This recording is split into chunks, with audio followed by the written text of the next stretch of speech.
بسم اللہ الرحمن الرحیم۔ السلام علیکم ورحمۃ اللہ وبرکاتہ۔ مبارکباد کے مستحق ہیں آپ کہ اللہ رب العزت نے آپ کو اپنا مہمان بنایا۔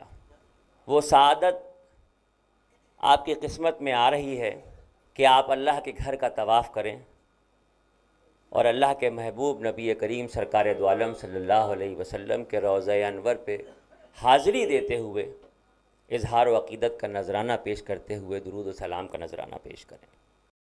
بڑی تعداد میں جو میں دیکھ رہا ہوں یہاں بزرگ تشریف فرما ہیں، اور میرا دل کہتا ہے کہ اگر ماں کی دعائیں اور بزرگوں کی دعائیں مل جائیں تو بیڑا پار ہو جاتا ہے۔ ماں کی دعا میں لے کے آ رہا ہوں، آپ کی دعاؤں کا طلبگار ہوں۔ اس کی وجہ یہ ہے کہ میں اپنے ہر پروگرام میں شروعات میں اس بات کی وضاحت کر دیتا ہوں کہ میں کوئی مفتی، قاری، حافظ، عالم نہیں ہوں، ایک مسلمان ہوں، اور اپنے دل پہ اس بات کو فرض سمجھتا ہوں کہ ہر ایمان والے کو اپنے مذہب کی معلومات حاصل کرنی چاہیے، اور جتنی معلومات حاصل ہو وہ دوسروں تک پہنچانی چاہیے۔ میں اسی کام کو انجام دے رہا ہوں۔ یہ کسی ناموری کے لیے پروگرام نہیں ہے، یہ اللہ کی خوشنودی حاصل کرنے کے لیے ہے، اور اللہ کے نبی سرکار دو عالم صلی اللہ علیہ وسلم سے عشق کرنے کی ایک چھوٹی سی کوشش ہے۔ آج میری یہ خواہش ہے، لیکن وہ خواہش آپ کی اجازت کے بعد پوری کروں گا۔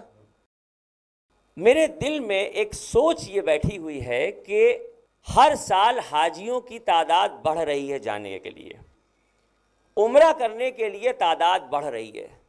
رمضان کے مہینے میں وہاں اتنی بھیڑ ہونے لگی ہے جو حج کے موقع پہ ہوتی ہے، اتنی کثرت سے لوگ جا رہے ہیں، اور اس میں نوجوانوں کی تعداد زیادہ ہو رہی ہے۔ تقریباً 15-20 سال پہلے ہندوستان میں بھی یہ سوچ تھی کہ جب سب چیزوں سے فارغ ہو جاؤ تب چلیں گے حج کرنے، لیکن ادھر یہ چیز بڑی تیزی سے دیکھنے کو مل رہی ہے کہ ضعیفوں کے ساتھ نوجوان بھی تیزی سے عمرہ اور حج کرنے کا ارادہ کر رہے ہیں اور جا رہے ہیں۔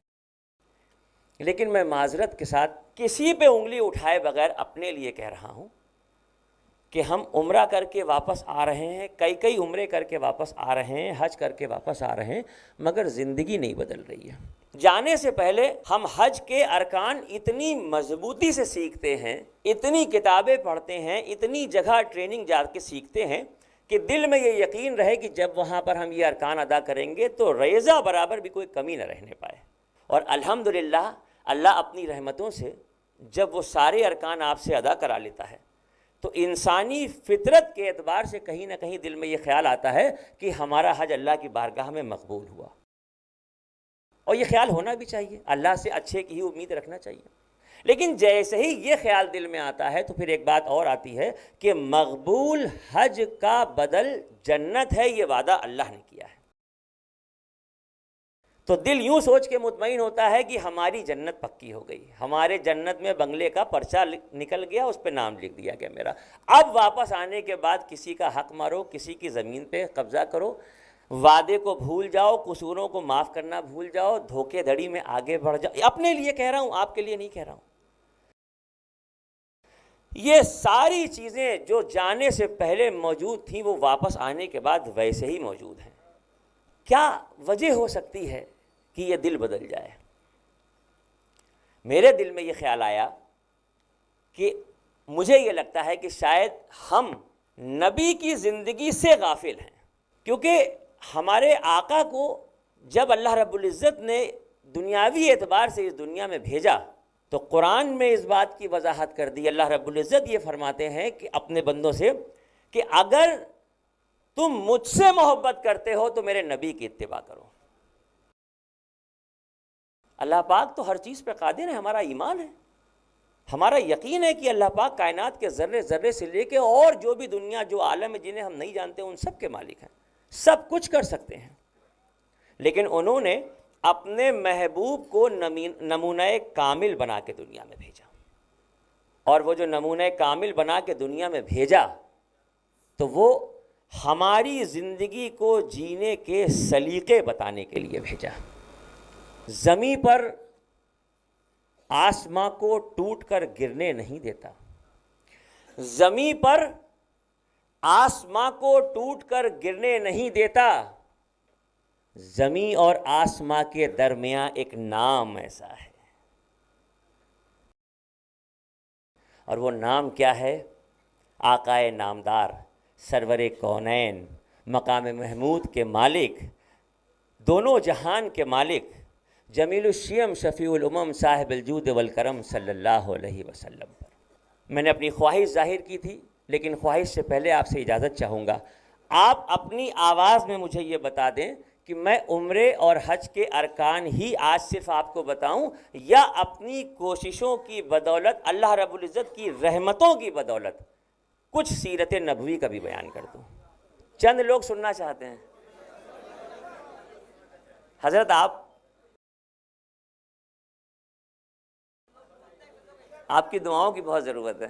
تقریباً 1500 سال کا وقت اب تو گزر گیا، 1400 سال کہے جاتے ہیں، لیکن چونکہ 1437-38 عیسوی ہو چکی ہے، لہٰذا اگر ہم دیکھیں تو اس سے پہلے کا واقعہ ہے۔ مکے شہر میں اس زمانے میں ایک شہر کی طرح سے آبادی نہیں تھی، نہ مکے میں، نہ مدینے میں، نہ پورے سعودی کے پورے علاقے میں، عرب کے پورے علاقے میں، جگہ جگہ پر چھوٹے چھوٹے سے قبیلے ہوا کرتے تھے، اور ہر قبیلے کا کوئی سردار ہوتا تھا، اور ان کی اپنی ایک حکومت ہوتی تھی، مختلف انداز کے قبیلے ہوتے تھے۔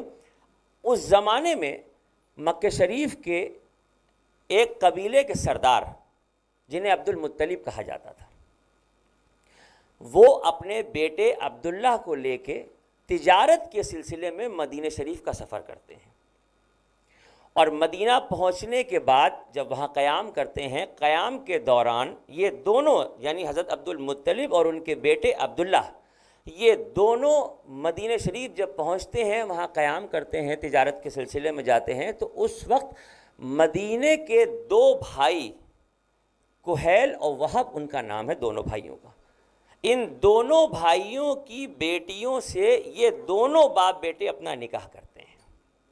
حضرت عبد المطلب کا نکاح حالہ کے ساتھ ہوتا ہے، اور ان کے بیٹے عبداللہ کا نکاح آمنہ کے ساتھ ہوتا ہے۔ یہ دونوں بڑے محترم نام ہیں، کیونکہ ابھی میں آپ کو یہاں تک لے کے آیا تھا، اب میں آپ کو بتا رہا ہوں کہ بی بی آمنہ وہ خاتون ہیں جو نبی کریم سرکار دو عالم صلی اللہ علیہ وسلم کی والدہ کہلائیں۔ چونکہ دونوں بہنیں ہم عمر تھیں، اسی لیے جو ذکر احد کے موقع پہ حضرت امیر حمزہ رضی اللہ تعالیٰ عنہ کا آتا ہے کہ وہ اللہ کے نبی کے چچا تھے اور ہم عمر تھے، تو اس کی وجہ یہ ہے کہ چونکہ دونوں شادیاں ایک ساتھ ہوئی تھیں، تو اللہ کے نبی کی پیدائش اور آپ کے والد اور والد کی جو دوسری بیوی تھی حالہ، ان کے یہاں جو بیٹے ہوتے ہیں وہ امیر حمزہ کہلاتے ہیں۔ یہ تفصیل میں بعد میں بتاؤں گا۔ بہرحال یہ شادی ہوتی ہے اور مکہ شریف سفر واپس ہوتا ہے۔ ایک اندازے کے مطابق جو روایتوں سے پتہ چلا کہ آپ صلی اللہ علیہ وسلم کے والد کی عمر اس وقت 20 برس کی ہے اور والدہ کی عمر 17 یا 18 برس کی ہے۔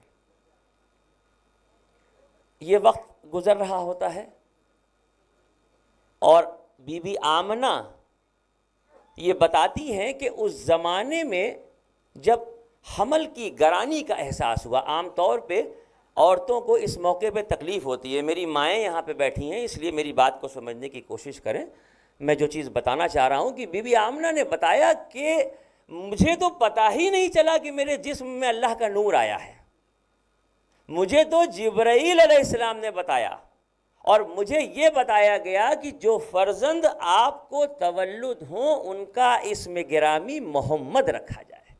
یہ بے مثل بے نظیر نام ہے، اس سے پہلے یہ نام نہیں تھا، اور اس نام کے بارے میں یہ کہا جاتا ہے کہ ایک عبادت تو یہ ہے جو بندوں کے لیے حکم ہے کہ بندے کرتے ہیں، لیکن واحد ایک عبادت ایسی ہے کہ جس میں بندے، فرشتے اور اللہ سب آپ صلی اللہ علیہ وسلم پہ درود پڑھتے ہیں، اور درود کی چھوٹی سے چھوٹی صورت یہ ہے کہ اگر اس نام کے سننے کے ساتھ آپ صلی اللہ علیہ وسلم کہہ دیں گے تو آپ ثواب کے حقدار ہو جائیں گے۔ کوئی بھی عبادت کرنے میں کہیں نہ کہیں طاقت لگتی ہے. نمازیں پڑھ رہے ہیں تو جسمانی ضرورت پڑتی ہے, قرآن بہت دیر تک پڑھیے تو کہیں نہ کہیں سر میں درد ہوتا ہے, تسبیحات پڑھنا ہے. لیکن محمد کے نام کے ساتھ صلی اللہ علیہ وسلم آپ نے لگا دیا, آپ ثواب کے حقدار ہو گئے. یہ واحد عبادت ہے جس کی مقبولیت کی گارنٹی ہے. آپ کوئی ہر آدمی کے کندھوں پہ ایک ایک فرشتے کو اللہ نے بٹھایا ہے. سیدھے ہاتھ کا فرشتہ اچھائیاں لکھتا ہے, الٹے ہاتھ کا فرشتہ گناہ لکھتا ہے. جب انسان گناہ کرتا ہے تو اللہ پاک اس سے کہتے ہیں کہ رک جاؤ, شاید یہ توبہ کر لے. لیکن جب انسان نیکی کے لیے سوچتا ہے تو اس فرشتے کو حکم ہے کہ اس کے نامہ اعمال میں اس کی نیکی لکھ لو. واحد درود ایک ایسی عبادت ہے کہ جب آپ درود پاک کا نذرانہ پیش کرتے ہیں تو سیدھے ہاتھ والا 10 نیکیاں لکھتا ہے اور الٹے ہاتھ والا 10 گناہ مٹا دیتا ہے. درود پاک جو انسان پڑھا کرتا ہے, مرتبہ اس کا 2 عالم میں بڑھا کرتا ہے. قرآن پڑھنے سے ظاہر یہ صاف ہوتا ہے, درود پاک تو اللہ پڑھا کرتا ہے. پڑھو درود, پڑھو درود, پڑھو درود, پڑھو درود, پڑھو درود, پڑھو درود. فرمان الہی ہے یہ قرآن میں موجود,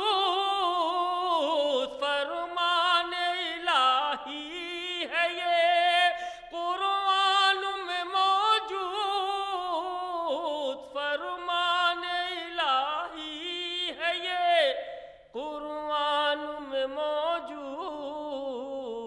پڑھو درود, پڑھو درود, پڑھو درود, پڑھو درود, پڑھو درود, پڑھو درود, پڑھو درود, پڑھو درود, پڑھو درود. آپ سبحان اللہ کہہ دیتے ہیں تو میرا حوصلہ بڑھتا ہے, لگتا ہے کہ آپ دل سے سن رہے ہیں اس چیز کو. لہٰذا اس پورے تقریب کے بیچ میں اگر جتنی دفعہ بھی نبی کریم سرکار دو عالم صلی اللہ علیہ وسلم کا نام نامی زبان سے آتا ہے اور آپ اس پہ دل میں خاموشی سے یا آواز سے صلی اللہ علیہ وسلم کہیں گے تو اس محفل میں روحانیت بھی پیدا ہوگی اور آپ ثواب کے حقدار ہوتے رہیں گے. آپ کا یہاں آنا ثواب کے اکاؤنٹ میں لکھا جاتا رہے گا. آپ کی پیدائش سے کچھ پہلے کا واقعہ ہے. یہ اس میں 2 روایتیں ہیں اور چونکہ میں کبھی بھی ایسا کوئی بیان نہیں کرتا جس میں کوئی پکڑ والی بات ہو, زیادہ تر لوگوں کا خیال یہ ہے, زیادہ تر جو کتابوں میں روایت ملتی ہے وہ یہ ہے کہ آپ کے دنیا میں تشریف لانے سے کچھ وقت پہلے آپ کے والد نے دنیا سے پردہ فرمایا. کچھ نے یہ بھی لکھا کہ بعد میں, لیکن بڑی تعداد میں مورخین و محدثین نے یہ لکھا کہ آپ صلی اللہ علیہ وسلم کے دنیا میں تشریف لانے سے چند روز پہلے, کچھ وقت پہلے آپ کے والد نے دنیا سے پردہ فرمایا. اور پھر وہ وقت آتا ہے کہ بی بی آمنہ کی گود میں ایک نور اترتا ہے. وہ اس وقت کا بیان کرتی ہیں تو کہتی ہیں کہ مجھے ایک عجیب سی خوشبو محسوس ہوتی تھی.